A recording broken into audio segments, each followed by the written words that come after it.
class 7th. Today we will discuss chapter 10, Life in Desert Regions. This is the last chapter of geography. Think of a desert and we will imagine an area which has a vast expanse covered by sand and where there is a scarcity of water.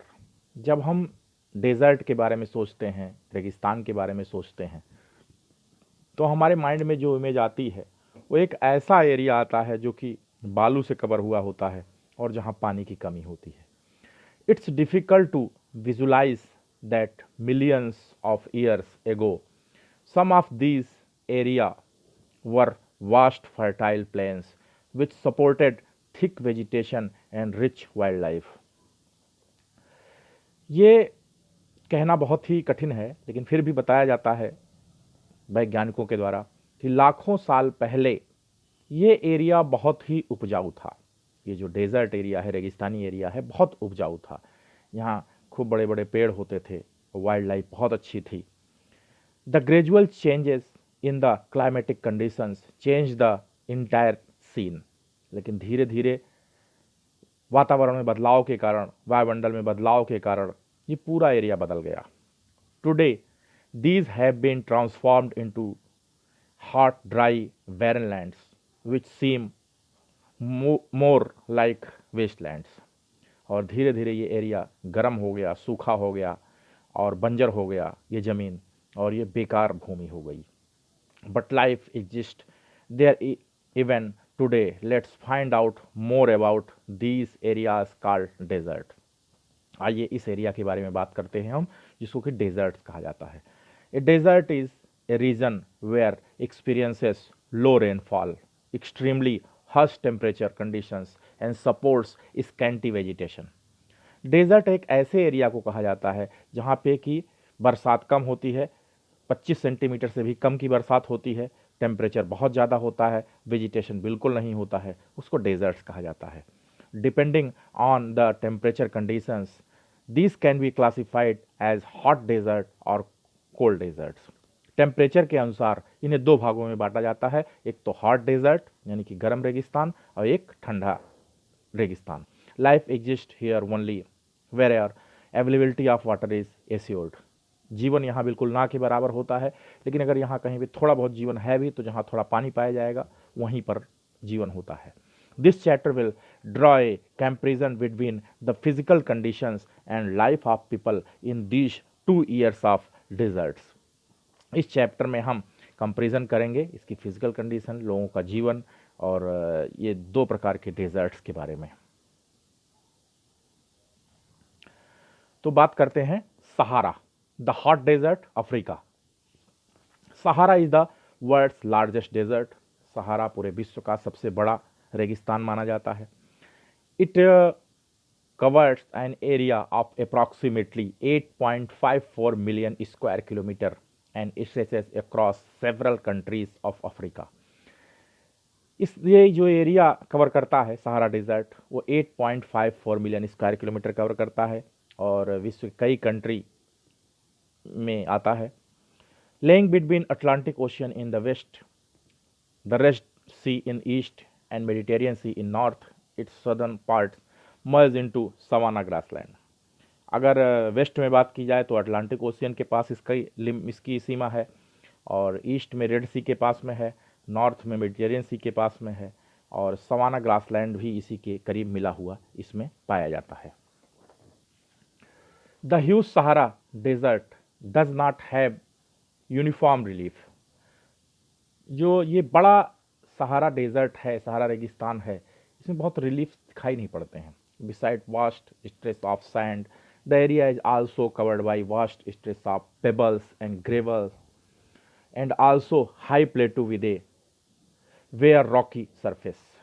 ये area जो है यहाँ पर sand, बालू काफ़ी पाई जाती है, pebbles, कंकड़, पत्थर, और बहुत ऊंचे प्लेटू भी पाए जाते हैं. काफ़ी रॉकी सरफेस यानी चट्टानी सरफेस भी यहाँ कुछ स्थानों पे पाई जाती हैं.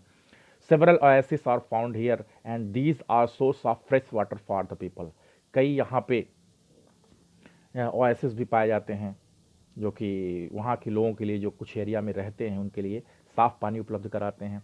River Nile flow across the eastern region and river Niger forms the southern borders. River Nile यहाँ ईस्टर्न रीजन में है और सदर्न रीजन में यहाँ नाइजर है। Lake Chad the only fresh water lake is also located on the southern border. यहाँ पे एक झील पाई जाती है चार्ड, जो कि जो है स्वच्छ पानी की झील है। तो बात करते हैं क्लाइमेट की। The region experiences extremely hot and dry climate. यहाँ का जो क्लाइमेट होता है वो बहुत ही गर्म होता है, सूखा होता है। The rainy season is very short and marked with clear cloudless sky. बरसात तो यहाँ बहुत ही कम होती है, बहुत थोड़ी होती है, और इसका आसमान जो होता है सहारा डेजर्ट का बिल्कुल साफ़ रहता है, लगभग साफ़ ही रहता है, यानी कि बादल बिल्कुल नहीं पाए जाते हैं। The highest temperature of the world 58 degree Celsius has been recorded at Al Azizia of Libya in this region. Sahara desert में पूरे विश्व का सबसे गर्म जो स्थान है अल अजीज़िया, जो कि लीबिया के पास में है, 58 डिग्री सेल्सियस यहीं पर रिकॉर्ड किया गया है। The range of temperature is very high. The lowest temperature on A winter night could be touching 0 degrees, whereas the day temperature in summer could rise as high as 55 degree Celsius. यहाँ temperature बहुत high पाया जाता है। यहाँ जाड़े की रातें बहुत ठंडी होती हैं, 0 डिग्री सेल्सियस तक पाई जाती हैं, और यहाँ की गर्मी जो होती है 55 डिग्री सेल्सियस तक पाई जाती है। Rainfall is very low, less than 25 centimetre and varies from area to area. यहाँ पे बरसात बहुत कम होती है, लगभग 25 डिग्री सेंटीमीटर से भी कम पाई जाती है अलग अलग एरिया में। द नॉर्दर्न पार्ट्स में receive winter source, वेराज the southern part gate rain in summer. यहाँ का जो विंटर में बात की जाए तो विंटर यहाँ काफ़ी होती है, रेन समर मतलब कि गर्मियों में भी कभी कभी बरसात यहाँ पे होती है। Natural vegetation and wild life. Natural vegetation and wild life. तो deserts are always associated with cactus, date palm and acacia. Desert यानी कि रेगिस्तानी एरिया में ज़्यादातर कैक्टस पाए जाते हैं, डेट पाम और एक्या के ट्रीज पाए जाते हैं। Sahara region is dominated by these plants. Sahara region में भी ये प्लांट हैं कुछ। However in oasis area vegetation can be diverse and thicker. यहाँ पे अलग अलग प्रकार के वेजिटेशन पाए जाते हैं। Oasis is a depression where underground water naturally comes out on surface. Oasis एक ऐसा एरिया होता है जो कि ज़मीन के नीचे से पानी सरफेस पे आता है। These are the fertile areas whereas several crops can be grown and where we find permanent settlement in the desert regions। ये जो एरिया होता है ये ज़्यादातर उपजाऊ एरिया होता है जहाँ पे क्रॉप्स यानी कि फसलें उगाई जा सकती हैं, और रेगिस्तानी एरिया का ये पार्ट जो होता है जहाँ पे लोग रहते हैं। Plants to have a way to adopt to the environment. पौधों के लिए यहाँ पर्याप्त एनवायरनमेंट मिलता है। In desert regions the plant have long roots, thick barks and tiny backs leaves. In desert area में अगर जहाँ पे प्लांट उगते भी हैं उनकी रूट बहुत लॉन्ग होती है और बार्क जो होती है बहुत थिक होती है, यानी छालें बहुत थिक होती है, और जो पत्तियाँ होती हैं वो पतली वैक्सी टाइप की होती हैं। Waxy leaves helps to reduce the rate of transpiration. Waxy leaves के कारण ट्रांसपिरेशन का रेट जो होता है वो रिड्यूस होता है। Wild life in Sahara consist of hens, jackals, foxes, scorpions, snakes, lizards and several types of insects। यहाँ पे जो जानवर आपको पाए जाते हैं, हैंस, जैकाल्स पाए जाते हैं, फॉक्सेस पाई जाती है, स्कॉर्पियंस पाए जाते हैं, स्नेक्स पाए जाते हैं, लिजार्ड भी पाई जाती है, कुछ जगह पे तो कीड़े मकोड़े भी पाए जाते हैं। People despite the harsh climate, life in Sahara is quite active। Animal rearing, cultivation of crops, trading and mining are main occupation of the people। यहाँ क्लाइमेट के इतने होने के बाद भी पशुपालन का काम होता है, फसलों की खेती का काम होता है, व्यापार का काम होता है। लोगों का यहाँ पे ये मुख्य व्यवसाय है। Bedouins and Tuaregs are the main nomadic tribes who are generally engaged in animal rearing. Bedouins और टर्गीज यहाँ के नोमैडिक ट्राइब्स पाए जाते हैं, घुमंतू घूमने वाले ये जनजातियाँ पाई जाती हैं जो कि ज़्यादातर पशुपालन में अपना जीवन यापन करती हैं, पशुपालन ही का काम करती हैं। The animals provide milk, meat and hides. यहाँ पे जो एनिमल पाए जाते हैं उनसे मिल्क मिलता है, मीट मिलता है, हाइड्स मिलती है। They make products like belts, slippers, carpets, clothes and blankets from animals hair. और इससे कुछ प्रोडक्ट भी ये बनाते हैं, इसमें कि बेल्ट है, स्लीपर है, कॉर्पेट है, क्लॉथ्स है, ब्लैंकेट है, ये जानवरों के बालों से बनाए जाते हैं। They live in temporary homes, tents, and exchange their animal products with agricultural products from oasis dwellers। और ये ज़्यादातर टेंट में रहते हैं और एनिमल प्रोडक्ट जो है ये इसका भी प्रोडक्ट को बना करके इसको यूज करते हैं या बेचते हैं। Travelling is most done on camel back. ज़्यादातर ट्रेवलिंग का काम ऊँट की पीठ पे रख के। Permanent settlements exist in Nile Valley in Egypt and Oasis area। ज़्यादातर यहाँ पे लोग जो अस्थायी रूप से रहते हैं ये नील नदी के किनारे रहते हैं, जो कि इजिप्ट में पाई जाती है। The availability of water facilities, cultivation of crops like rice, wheat, barley and beans, apart from dates, several fruits like figs, olives, apricots and some vegetations are also grown। यहाँ पे खेती की बात की जाए तो राइस होती है, वीट होता है, बर्ली होता है, बीन्स होता है, और कुछ फलों के भी पेड़ पाए जाते हैं, सिग्म है जिसमें कि फिग्स है, ओलाइव्स है, एप्रिकॉट्स है, ये सब पाए जाते हैं। Cotton is cultivated in the fertile Nile valley. Cotton जो है ये नील वैली के पास होता है यहाँ पे।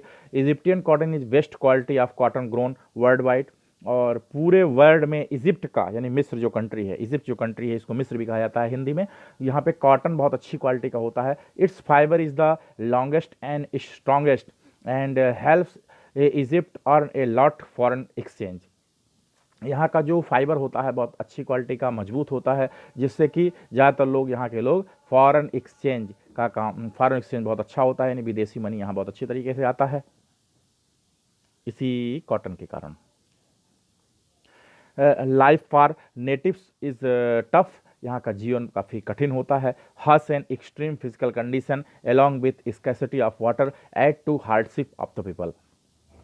यहाँ की जो कंडीशन है, पानी की कमी के कारण लोगों का जीवन, रहन सहन यहाँ काफ़ी कठिन होता है। But things are changing after the discovery of exploration of oil which has helped in developing the economy of several countries of Sahara. लेकिन फिर भी यहाँ पे कुछ जगह पे तेल की खोज की गई है, जिससे कि ये जो है इनका जीवन थोड़ा सा आसान होता है। Most of essential items are now imported from other countries helping people of change to more modern life style.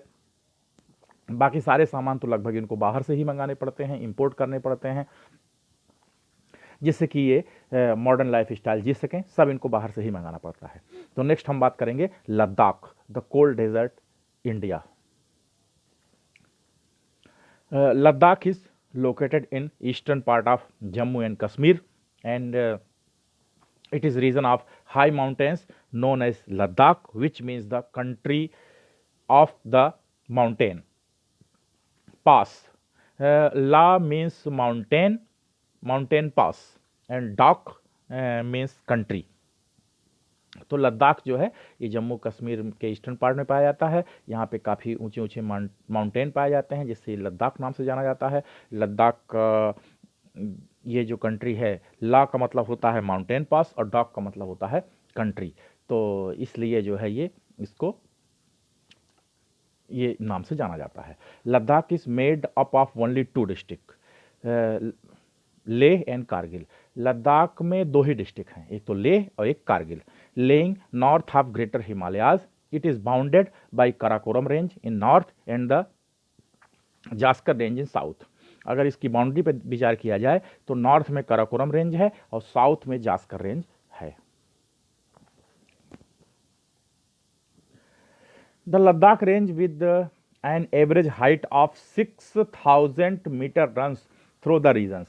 Ladakh range की जो यहाँ पे एवरेज हाइट देखी जाती है, यहाँ पे है वो 6000 मीटर तक की है। तो through the region Mount Godwin Austen, the world second highest peak, lies in Karakoram range. यहाँ पे पूरे विश्व की सबसे सेकंड हाईएस्ट नंबर पे जो पीक है गॉडविन ऑस्टिन यहीं पे पाई जाती है। There are several mountains passes like Karakoram and Jozila which provides access to Ladakh। तो यहाँ पे जो माउंटेन पासेस पाए जाते हैं जोजिला और कराकोरम यहीं पे पाए जाते हैं। The region is drained by river Indus and its tributary Shyok, Zanskar, Nubra and Suru. यहाँ पे जो नदी है वो इंडस है और इसकी सहायक नदियाँ हैं जिससे कि यहाँ के एरिया में सिंचाई के लिए हेल्प मिलती है। तो श्योक है, जास्कर है, नुब्रा और सुरू ये रिवर हैं। The reverse from deep valley and jaws, यहाँ पे कई बहुत गहरी गहरी घाटियाँ पाई जाती हैं, जॉज पाए जाते हैं। Several glaciers are found in Ladakh, Gangotri being an important one. यहाँ पे कई ग्लेशियर्स पाए जाते हैं, इसमें गंगोत्री भी यहीं से पाया जाता है। तो क्लाइमेट, नेक्स्ट बात करते हैं क्लाइमेट की। Ladakh is cold desert, Ladakh is cold desert located in rain shadow areas of Himalaya.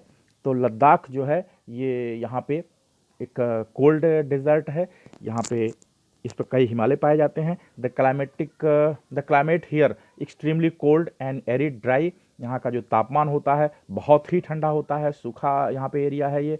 The summer days are warm with the sun shining very brightly and temperature above 0 degree Celsius. यहाँ पे summer जो होती है, summer के दिन बहुत लंबे होते हैं, थोड़े गर्म भी होते हैं और सूर्य यहाँ बहुत अच्छी तरीके से चमकता हुआ दिखाई पड़ता है और टेम्परेचर लगभग 0 डिग्री सेल्सियस होता है। Night temperature often falls below -30 degree Celsius, रात का टेम्परेचर यहाँ पे गिर जाता है और लगभग -30 डिग्री सेल्सियस तक हो जाता है। Winters are freezing cold and average temperature is around 40 degree Celsius. यहाँ पे जाड़े की जो रातें होती हैं बहुत ही ठंडी होती हैं और टेम्परेचर लगभग -40 डिग्री सेल्सियस तक पहुँच जाता है। Heavy rainfall is experiences in winter, और जाड़े में तो कभी कभी यहाँ पे बर्फबारी भी होती है।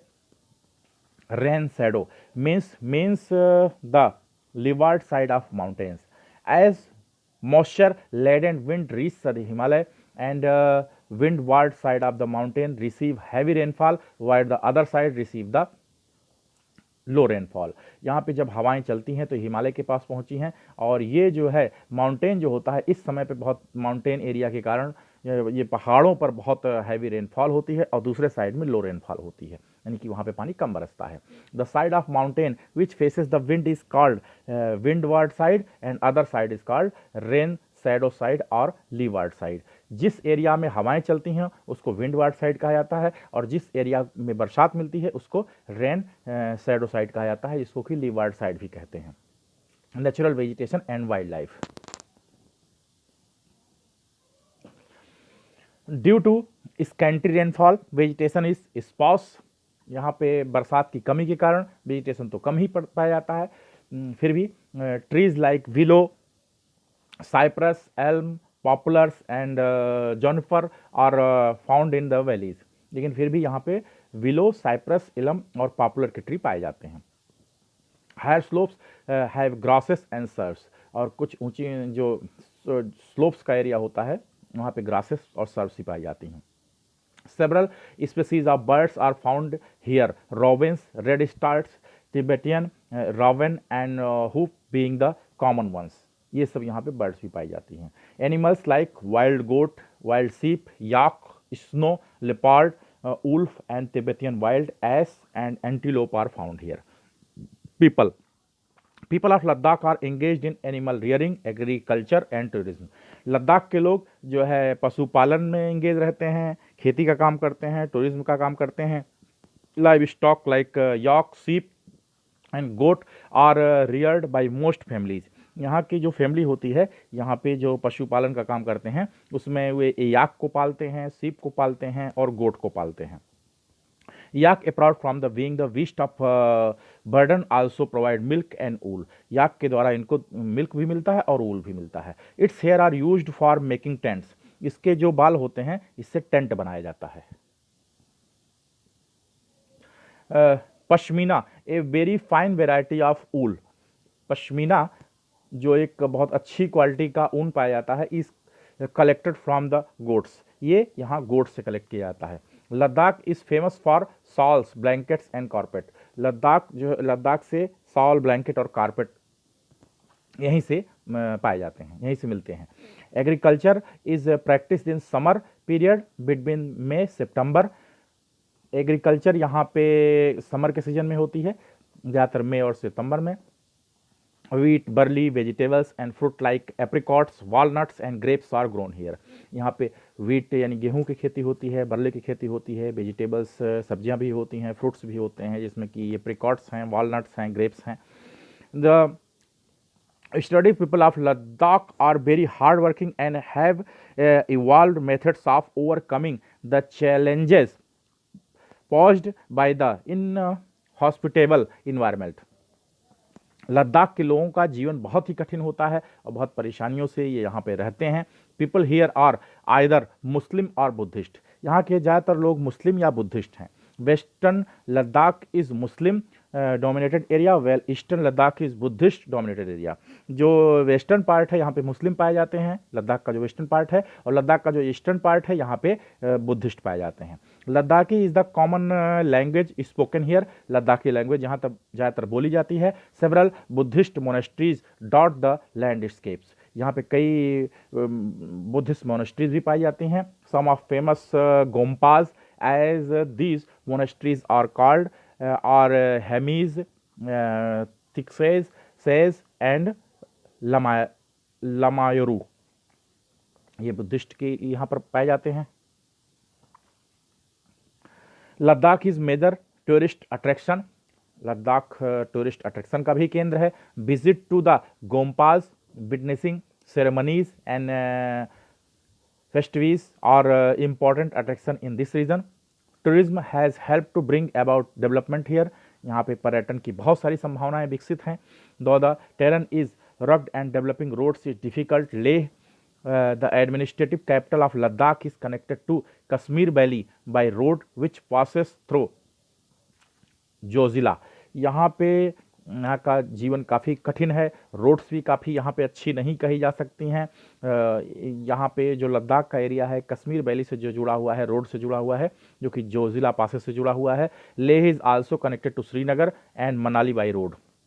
लेह जो है श्रीनगर से जुड़ा हुआ है और मनाली भी रोड से जुड़ा हुआ है। Air services also connect both Leh and Kargil with rest of country. यहाँ पे हवाई सेवाएं भी उपलब्ध हैं लेह और कारगिल से। The government has undertaken several measures to improve the life of people here. यहाँ पे सरकार ने लाइफ को आसान बनाने के लिए कुछ सारी सुविधाओं को बढ़ाया भी है। Organising the Sindhu festival every year, one such step taken by the government to promote tourism. पर्यटन को बढ़ावा देने के लिए यहाँ सरकार जो है प्रतिवर्ष सिंधु फेस्टिवल का आयोजन करती है। Better transportation and communication facilities are also being developed. अच्छे ट्रांसपोर्ट की सुविधाएं, कम्युनिकेशन की सुविधाएं भी यहाँ पर डेवलप हो चुकी हैं। Possibility of developing hydro power is also being explored. और यहाँ पे हाइड्रो पावर भी डेवलप किया जा रहा है बहुत अच्छी क्वालिटी का। तो इस तरीके से आपका ये चैप्टर ख़त्म होता है। तो और ये ज्योग्राफी का लास्ट चैप्टर था। तो इस चैनल को सब्सक्राइब करना मत भूलिएगा। Okay, thank you.